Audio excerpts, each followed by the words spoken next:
Eh bien salut tout le monde, aujourd'hui nouvelle vidéo, on va attaquer les moissons, mais pas les moissons de céréales, les moissons de sarrasin. Comme vous savez, nous à la ferme on fait un petit peu de sarrasin et on a surtout investi dans le pick-up l'année dernière. C'est pas ce champ qu'on va faire puisque là il n'est pas encore très mûr. C'est vrai que cette année, malheureusement, eh bien, avec la forte pluviométrie, le sarrasin, c'est pas ça. Hein. Il manque vraiment de soleil, hein, tout simplement. Donc, au niveau des rendements, ça va pas être fou. Et puis surtout aussi au niveau de l'humidité, ça va être assez élevé. Donc, il va falloir passer ça au séchoir. Enfin bref, c'est pas une année à sarrasin. Après, hein, c'est un peu le jeu du sarrasin. Hein. C'est qui tout double. Cette année, bah, c'est pas double. Hein. Mais là, on va donc se diriger vers un champ d'un voisin. Il nous a tout simplement fait appel parce qu'on a le pick-up. Lui, il a mis en andin. Bon allez, moi j'escorte avec le partenaire, hein, la petite rampe, elle fait plaisir. Et puis Sylvain va arriver juste derrière avec la batteuse. On en a pour, je dirais, une bonne demi-heure de route.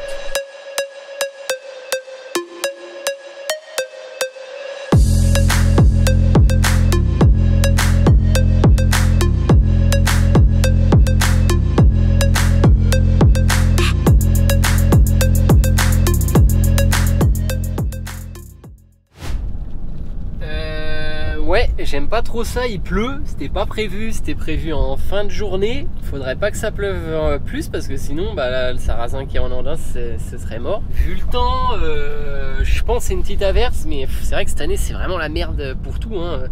Quoi qu'il arrive, c'est vraiment la merde pour récolter. Bon, on verra bien une fois arrivé sur le chantier en espérant que ce sera arrêté. J'ai trouvé la parcelle, elle est là. Par contre, je sais pas où est l'entrée.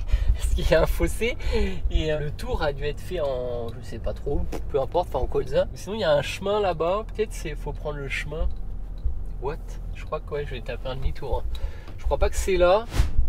C'est bon, je suis rentré. En fait, il y avait un petit chemin de terre avant. Au début, je me suis dit il y avait une meilleure entrée, mais visiblement non. On est obligé de passer par là, par le champ. Bon, bah, on va mettre ça en route. Bah oui, il y a eu quelques gouttes. Visiblement, ça s'est arrêté. Bon, bah voilà, je pense que ça va. C'est pas très grave.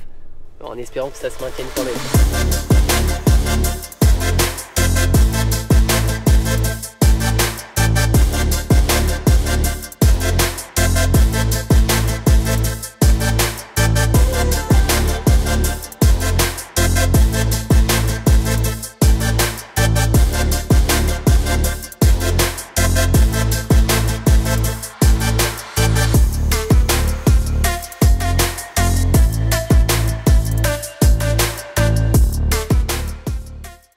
On est parti, Sylvain est dans le fond, il a fait quelques andins et ça a l'air d'aller, il s'est pas arrêté, donc c'est bon signe. Comme vous le voyez, ici ça a été mis en andin. Pourquoi ça? Tout simplement pour gagner en humidité. C'est vrai que l'année dernière, nous, pour ceux qui ont suivi et qui ont regardé les vidéos du sarrasin, on avait fait une parcelle avec la coupe classique. Ça, c'est possible, mais il faut que le semis a été fait tôt et surtout qu'il fasse très sec. Et cette année, je pense que vous avez deviné, il fait pas du tout sec, il y a vraiment trop d'humidité. Donc là, pour le sarrasin, on est obligé de le mettre en andin. Comme ça lui permet de sécher au sol et on gagne quelques points en humidité. Bon, après, il faut le matériel. Hein. C'est vrai que tout le monde n'a pas de coupe à andin puisque c'est tout simplement un matériel en plus qui est pas souvent de sortie. Hein. On en a chez McDonald's, Edward. Donc voilà, nous on a juste le pick-up sur la moissonneuse, c'est déjà ça. D'ailleurs, cette année aussi, le sarrasin, il a manqué de lumière. En fait, il a manqué de chaud, de chaleur. Et on peut le ressentir sur les rendements. Vous voyez, quand on regarde la plante, eh ben, il y a très peu de graines dessus. Bon, là au final j'en ai montré un endroit où il y en a quand même raisonnablement, mais c'est vrai que globalement on voit que ça manque vraiment de graines, donc ça se fait ressentir sur le rendement. Après, comme je disais en début de vidéo, c'est vrai que le sarrasin c'est du qui tout double. Hein. Généralement c'est une seconde culture sur une parcelle, donc voilà, très peu de parcelles est fait en sarrasin direct. C'est vrai que nous on en a une à la ferme qu'on a fait en sarrasin en première culture.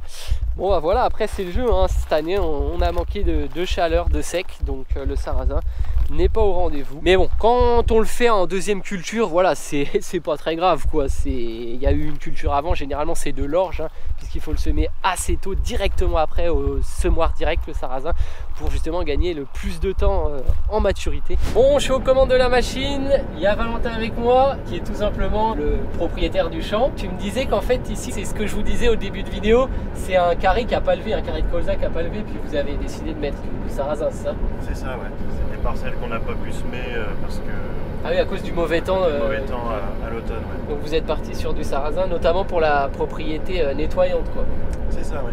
Et puis tu me disais que l'année dernière vous aviez fait vraiment comme ça pour un petit essai, un carré où il y avait plein de vulpins et ça l'a nettoyé cette année, quoi. Ouais, cette année le champ il était vachement propre. Ok, bah nickel. Franchement, ouais, c'est vrai que nous aussi l'année dernière je vous disais pas mal que ça nettoyait les champs.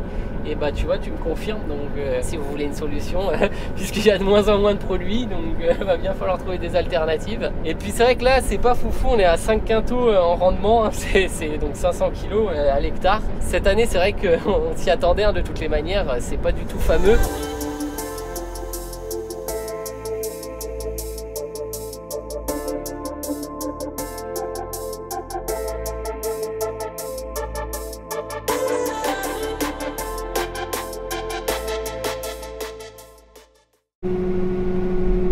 Bon, fin du premier champ, on vide ça, il y avait, bon, je sais pas trop combien il y avait, mais bref, ça remplit gentiment. Et après, bah, direction les autres champs, il reste 3 parcelles, il me semble. Sylvain a repris la machine. En fait, c'est tout simplement parce qu'on avait changé pour manger. En fait, je l'avais remplacé le temps qu'il mange. Moi, je vais aller manger, c'est pour ça que je suis dans le partenaire. Puis on ira le retrouver en fin d'après-midi pour tout simplement faire l'escorte retour. Et d'ailleurs, pour ceux qui se demandent, c'est vrai qu'on se dépêche pas mal parce qu'ils annoncent de l'eau ce soir. Et bon, il est mis en andin, donc vaut mieux pas qu'il y ait de l'eau dessus. Surtout que bah, le pire ennemi du sarrasin, c'est l'humidité. Déjà, on le récolte avec un taux d'humidité vraiment élevé. Alors si c'est pour qu'il repleuve dessus, c'est pas top. En tout cas, bah, comme vous avez vu, c'est pas une année à sarrasin. Bon, de toutes les manières, toute année où il n'y a pas d'été, où il fait vraiment humide et qu'il y a de l'eau, c'est pas une année à sarrasin, ça c'est sûr. Nous, on verra à la ferme. Il est encore sur pied, donc c'est pas très grave. Mais on va devoir attendre la prochaine fenêtre de tir, donc la prochaine fois qu'il fait beau. Donc je sais pas quand c'est. Après, le problème aussi du sarrasin, c'est qu'on peut pas le récolter trop tard, puisqu'après en fait il y a les semis de blé et d'orge, et c'est pas à cause du manque de temps, c'est à cause des produits phytosanitaires, notamment le défi. Le problème, c'est que c'est un produit qui est assez volatile, donc il peut se retrouver sur nos champs de sarrasin, et la coopérative ne veut absolument pas avoir un résidu de défi ou autre produit dessus. Donc le problème, c'est que début octobre, mais vraiment début octobre, c'est vraiment la dernier délai, quoi. La fenêtre de tir est pas très grande, notamment les années où il fait pas sec. Bon bah allez, moi je rentre, je vais manger, puis on verra à la ferme ce que donne notre sarrasin par la suite dans les prochains jours. Jour 2, on se retrouve après l'épisode pluvieux qui a duré vraiment longtemps, plusieurs jours sont passés. Et on attaque le sarrasin à la ferme. Nous, on a essayé de le faire avec la coupe classique, donc la coupe à céréales, et ça a l'air de le faire, hein. Ici, il a été fait en culture principale. C'est pourquoi on arrive à le récolter avec la coupe à céréales. La plante a pu grandir et surtout arriver à maturité. Bon, après, c'est vrai que cette année, c'est pas une année à sarrasin, comme vous le savez, c'est une année pluvieuse, donc pas une année à sarrasin. Là, on est aux alentours de 800 kg à l'hectare par là, donc c'est mieux que le collègue en début de vidéo, mais c'est vraiment pas foufou, surtout pour une culture principale. Ici voilà, on n'a pas pu semer autre chose comme la plupart des gens, on n'avait plus le temps, il pleuvait trop, il y avait trop d'humidité, donc on n'a rien pu semer hormis du sarrasin. On a fait du maïs.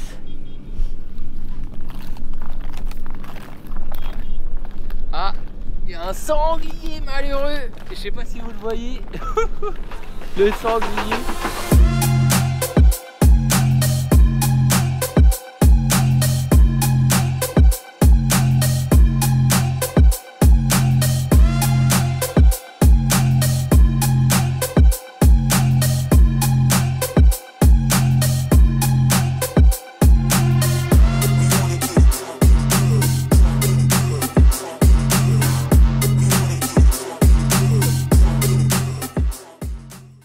Là, Sylvain aux commandes de la machine carbure pas mal, hein. Il doit être dans les 6-7 à l'heure, même des fois il pousse un peu plus sur le manche puisqu'il est quand même assez clair, hein. Il n'y a pas beaucoup de graines dedans. Pour vous dire, l'année dernière, pour ceux qui s'en souviennent, on était plus aux alentours de 2 tonnes hectares, donc c'est quand même bien moins cette année. Mais bon voilà, on va pas se plaindre, déjà on peut le récolter puisqu'ils annoncent encore de l'eau demain, donc je sais pas jusqu'à quand il va pouvoir tourner, puisqu'il reste quand même toute l'autre partie là. On verra.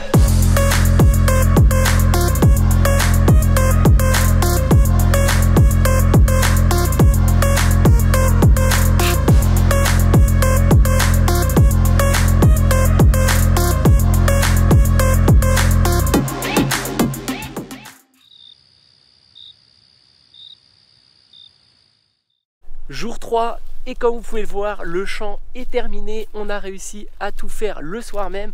Donc ça, c'est plutôt cool. Juste avant la pluie, tout est terminé. Bonne nouvelle, la benne a été livrée à la coopérative. C'est donc eux qui vont se charger de sécher notre sarrasin. Le petit bémol, c'est qu'on n'a pas pu livrer le soir même.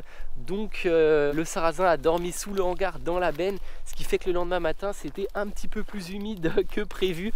Mais bon, c'est passé quand même, ça a été livré à la coopérative. Niveau sarrasin, il nous reste un champ encore à moissonner, à récolter. Par contre, je ne sais pas quand est-ce qu'on va pouvoir le faire, puisque là, en fait, on se retrouve juste après la tempête qui est passée sur la France. On a eu quasi 100 mm, je ne sais pas vous d'ailleurs si ça s'est bien passé par chez vous. Nous, à part les 100 mm, il n'y a pas eu beaucoup de dégâts, donc on n'est pas encore à se plaindre. N'hésitez pas à me dire, vous, en commentaire, ce qui s'est passé chez vous. J'ai quand même envie de faire un tour dans le deuxième corps de ferme, là où il y a les vaches, pour quand même vérifier que tout se passe bien. On va donc y aller ensemble et on en profitera pour leur donner à manger, donc foin, etc. J'espère que là-bas il n'y aura pas trop de dégâts, pas trop d'inondations.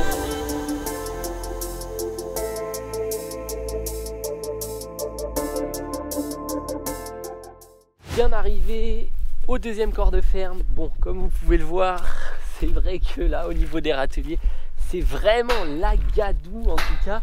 Bon, au niveau des râteliers, on va mettre 2 de paille et 1 d'enrubanage. C'est vrai que maintenant, le foin, on n'en a plus, puisque cette année, on n'a pas réapprovisionné le site en foin. En même temps, vous voyez, le pré est vert. C'est vraiment une des rares années où le pré est resté vert toute l'année. Et au niveau de l'enrubanage, il reste vraiment un petit tas. Les vaches n'ont plus leur veau, donc faut les rationner un petit peu. Donc on va pas donner trop d'enrubanage, c'est pour ça qu'on met 2 boules de paille et une boule d'enrubanage là-bas. Ça sert à rien de les gaver en enrubanage. Bon, je prends le bon vieux Renault et on va aller les soigner. En tout cas, ça va ici, il n'y a pas eu trop de dégâts visiblement. Et ici, bon à part la gadoue, il n'y a rien d'anormal. Bon allez, je monte dans le bon vieux Renault et on va soigner ça. Donc 2 de paille ici et après il faudra que je fasse le tour pour prendre une boule d'enrubanage. Ouais, c'est quand même gras, hein. Là le tracteur il patine un petit peu, c'est vrai que ça creuse profond, hein. Bon, même les vaches elles viennent pas, hein, donc ça montre que les vaches elles sont pas affamées. Enfin, en même temps cette année, niveau soignage de râtelier, on n'y est pas allé souvent, ça servait à rien, les prés étaient verts.